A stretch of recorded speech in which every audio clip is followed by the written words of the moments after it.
Yeah, it got to a point in the game where, that's all they needed to do. And, you gotta chalk up some of the 5s and 8s and 7s to, Georgia doing a heck of a job. Like I said, they got great running backs. They did a good job up front blocking us. And there were a lot of cases of that. We're playing as well as we could play and they still get 8 or 9 or 7 yards. The ones that really hurt, obviously, the explosives. And we measure those. The big culprit on that was overrunning the football and having missed tackles. And we had 3 explosive runs. I think the longest one was right at 30. Then we had about a 20-something yarder. But those are the ones really tagged the yardage on. Plus, you're not getting chances to hit the ball. Hit the ball carrier. Big thing concerns me. It's been a long time since we've knocked the ball loose, and very infrequent. As far as creating turnovers. But we've been pretty good in takeaways, but most of them been interceptions. But we knew they were going to run. We had some good series early. We had a stop on the first series, and I can't remember, it was the second series, we had another stop, and then we had the fumble punt. When you have those double series, it normally ain't a good combination.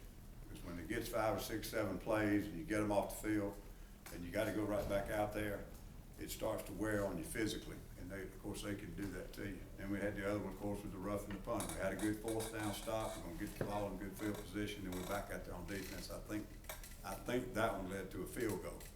So there's some things in there you can't control, but we got to get to the point where a quality defense, we can step up and make a big play for us in those situations and still get off the field.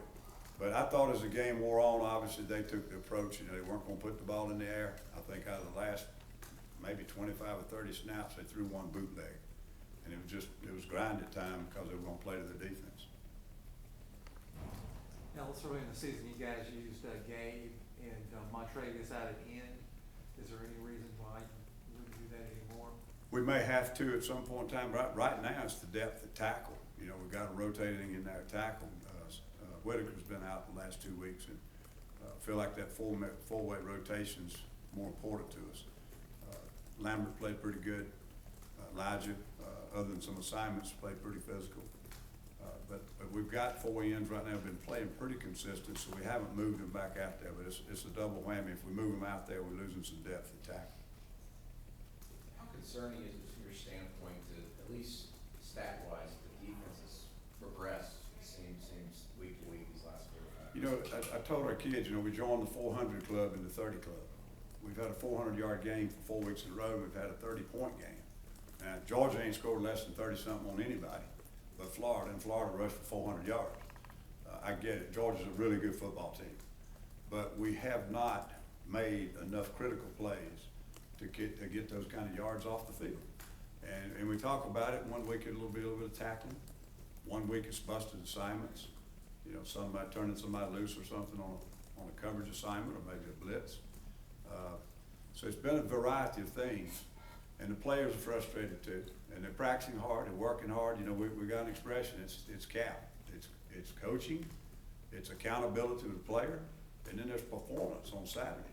So I know they're trying hard, they want to do it right. I think we're coaching the right things. We always take a look at that. We're going to be self-critical every time we can.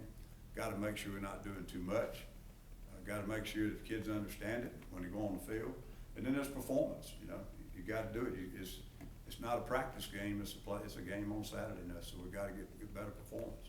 But it is a concern, and I do think we've played better quarterbacks and probably some better offenses in that stretch.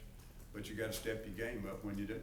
I know this is a difficult question to answer in the middle of the season, but is it more of a coaching issue or is it more of a talent issue right now? Well, we're going to always think it's coaching, because if you don't, then you don't have any solution. And I'm not going to sit there and say that, we're doing some of the same things everybody else in America does, but we got to do it on a more consistent basis.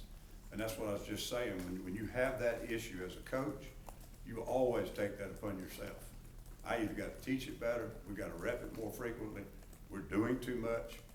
Somehow he's not understanding it. If you get to a point where the player just can't perform, then you got to make a change there. But your first thing you're going to do is make sure you're coaching it and teaching it right.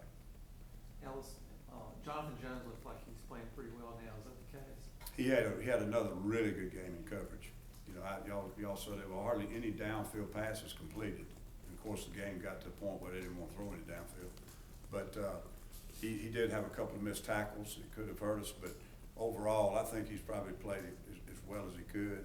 And I thought made 3 really super plays on the ball in the air, for sure. How'd the linebackers play? They're very productive. Again, I just feel like the consistency can be better. You know, I don't know, I had Cass down for about, I think about 11 or 12 first hits on tackles. Frost didn't have as many, but he had, the ball didn't really, he didn't have as many at the point of attack. But they were both productive, and Anthony Swain played well in a limited number of plays. I was pleased with that. But there's a consistency thing.